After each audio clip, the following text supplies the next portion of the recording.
it's clear that we're at the point in the adoption curve of mobility, particularly smartphone adoption, where it makes a lot of sense for brands to bring mobile programs front and center into their way of thinking about how to drive consumer engagement and transactions. And you can see that, and this is Filipino market data in particular provided by our friends at PLDT.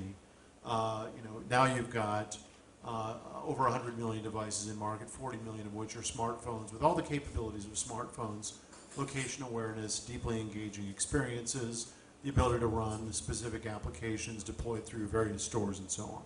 So this is the time to start thinking about what am I going to do in mobility if you haven't already done so.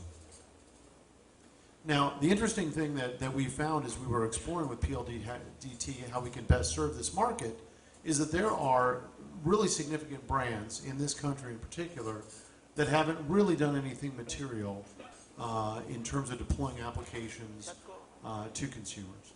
And there may be strategic reasons for that, but we believe, frankly, that these organizations run the risk of being behind the curve. And so the question then becomes, why is that the case? Is it that these organizations don't understand that there are 40 million Filipinos in particular who have smartphones and want to engage and expect to engage brands, often as their primary or only connection to the internet? Or is there something else standing in the way of these organizations developing and executing on a mobile strategy? Our point of view as Phunware in the States, having done this since 2009, so we've seen the entire lifespan really of this wave or this generation of smartphones, or these generations, I should say, of smartphones since Apple released the iPhone in 2007, the iPad in 2009. We believe that there are multiple moving parts to the execution of any mobile strategy. So it's comparatively simple to identify what the mobile strategy ought to be, and comparatively difficult to execute on it. And you see on the slide here a number of areas where organizations have to expend real effort. Their talent needs to be brought in. Organization has to be wrapped around things like, how am I going to implement my mobile strategy? How am I going to build applications, deploy them, manage them for value over time? What are the key performance indicators that I'm trying to influence in my business, et cetera, et cetera, et cetera. And we've been able to help organizations over the last 5 years execute on those strategies by employing some very specific techniques. As you begin to execute on your mobile strategy, you'll find that deploying an app into the store is not enough. Now you've got to get people to download it and use it and engage it and drive those key business objectives through the mobile experience. And that is by no means easy. It requires really constant vigilance, and it requires that your application or application portfolio delivers value to consumers that they continue to value over time, and that you evolve with changing marketplace needs and competitive pressures. In addition to that, there's no reason to employ a mobile strategy and to expend dollars in the realization of that mobile strategy unless you can make money doing so. And so the measurement of the monetization of the investment is terrifically important. In some cases, it's very direct. You can identify incremental transactions through mobility, for example. Or you can monetize an audience via simple advertising, at a cost per thousand kind of basis, where if you have lots and lots of eyeballs, you generate lots and lots of dollars. In other cases, it's much more abstract. It's about identifying consumers who may be interested in transacting with your brand in a different way, bringing them into the brand experience, and then ultimately driving them down the funnel of consideration, and ultimately transacting with you, putting dollars into the brand's pockets. And all of these ways of monetizing mobile are very important to think about and build metrics around. All of this is done then, from our perspective, in the context of paying off on the promise of mobility. So what do I have in my pocket? What do I have 40 million of in the Philippine market alone? I've got a location-aware device with a touchscreen that runs 30-part applications, of which I can publish as many as I would like. And I've got an expectation that consumers are going to be able to engage brands on that platform. Finally, in this market in particular, I've got this as probably, in most cases, the only connection to the internet that a consumer has.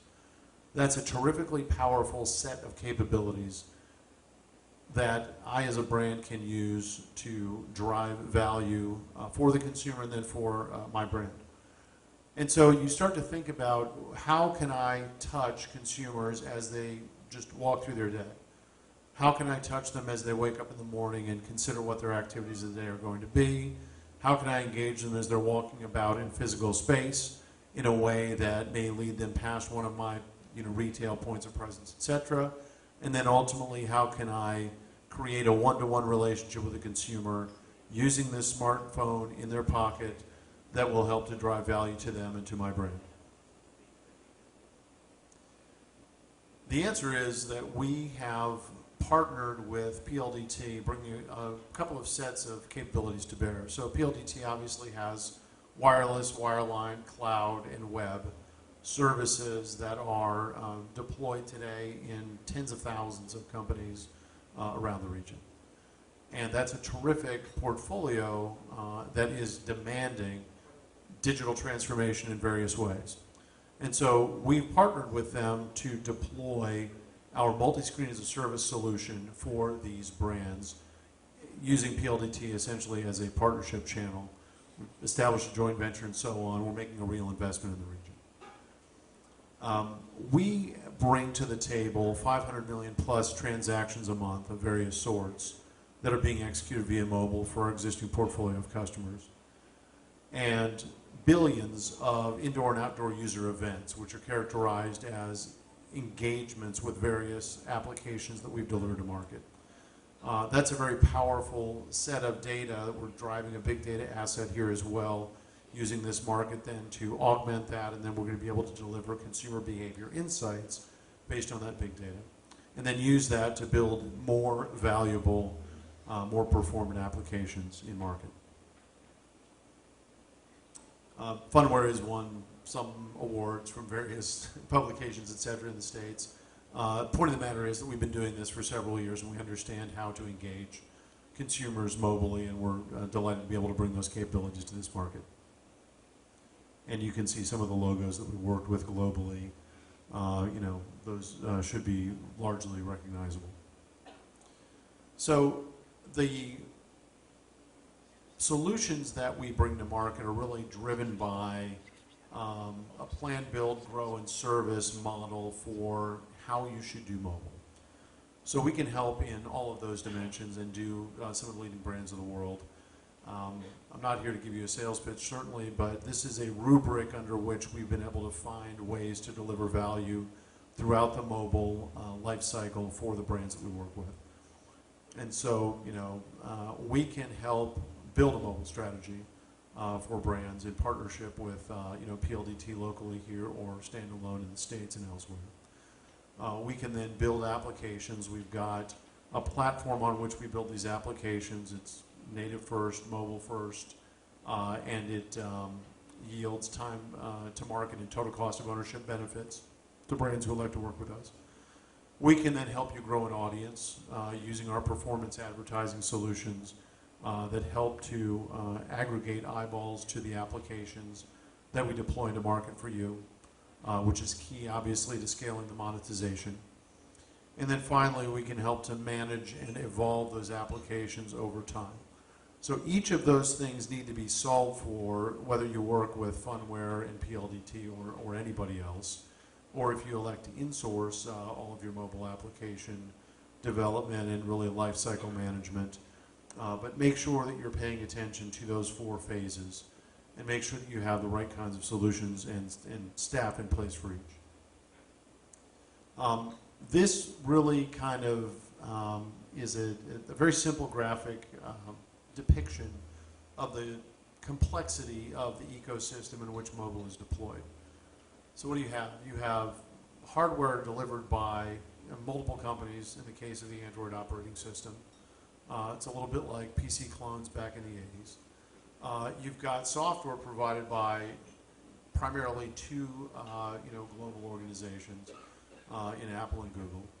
You've got third-party software that you can control, but you've got to compete for real estate with everybody else. And then ultimately you've got the connectivity and access to the internet via either Wi-Fi or the cellular network. And then, oh, by the way, you can use the onboard hardware of the devices and auxiliary third-party hardware to capture data about what consumers are doing as they engage your application or otherwise, and use that to deliver value to them in various and sundry ways. Here are a couple of quick examples, and I'll use this to talk a little bit about our portfolio and how we've approached solving these problems for customers. But I'll also use this to highlight the fact that all of these are, in essence, out-of-the-box, ready-to-go applications for specific industries. And so we and lots of other organizations around the globe have identified specific use cases and packaged them up. This may be a way to identify a starting point and to really build upon IP that's already been built by other organizations over years. So Fort Lauderdale Hollywood International Airport in Florida, USA, is a top 20 airport in the States, probably a top 50-ish globally. Lots and lots of vacationers want to come to Florida. Why not? So it was important for that airport to create a relationship with travelers. Why? There's competition. There's competition in that market between 3 different airports that are roughly equally convenient to the southern Florida area. So how does Fort Lauderdale Hollywood International Airport do that? They partner with Phunware. We build them an application that provides all of the services that a traveler needs around that experience of getting to, getting through, and getting out of that airport in the palm of their hand. Macerich is a mall holding company in the States. They've got high-end properties around the United States from coast to coast. They wanted to establish a one-to-one relationship between their brand as a mall holding company with branded properties underneath it and the consumers that shop at those malls. That's a tough challenge because I don't go to a mall to shop at that mall. I go to a mall to shop at Nordstrom, for example. And so disrupting and claiming a portion of that relationship between the consumer and the mall property delivers terrific value to the mall. It can also deliver terrific value to the retailers. It's a very interesting example of how we were able to help that mall identify, sit down, think through the strategy, and then identify how it could slot in between the consumer and the retail brand, that in a way that supports and really strengthens the relationships both between the mall property and the retail brand, and between the mall property and the consumer. Mandarin Oriental is a property manager, property owner of high-end luxury real estate around the globe, including locally here in Macau, more or less locally that is. And consumers who live in buildings like that have very high expectations for everything, as you might imagine. And they want a very personalized, very unique and very high-end experience when it comes to their relationship with that brand in every way. Whether it's the way they're greeted at the door, whether it's the quality of the amenities provided in the building, or whether it's how quickly the package gets delivered from the front desk to their door. And so we were able to partner with Mandarin to build out a high-end mobile application experience that really is the hub of the relationship between the resident and the building in one of the most demanding markets really in the world. This is another example in Nima, San Francisco. It's probably the most technologically advanced high-end luxury residential property in the States. I'm not going to say that means in the world, but it's certainly very advanced. And so ultimately we were able to partner with them to not only deliver a very high-end luxury real estate experience and really create another application that forms the hub between the consumer, the resident, and the brand, but we've also been able to help them identify, implement, and test out new technologies such as keyless entry and that sort of thing. So our relationship with Nima is really more of an R&D shop in a lot of ways than it is simply a services provider in mobile. So those are a few examples of how we've engaged brands. And Jade Ocean is another example along the lines of NEMA, high-end property this time in Miami. So you can see that selecting a partner on how to do mobility can take a lot of different forms. It can take the form of, look, I just want you partner to handle this, and I want to, give you broad guidance and have you go execute, using your strategic power along with your execution power. Or it could be a co-partnership where R&D happens in a way that benefits both the customer and the supplier. Or it could be the use of certain components that are provided by Phunware or somebody else that give you a head start on mobility and executing on your mobile roadmap. That's it. Thank you very much, folks. Appreciate your time.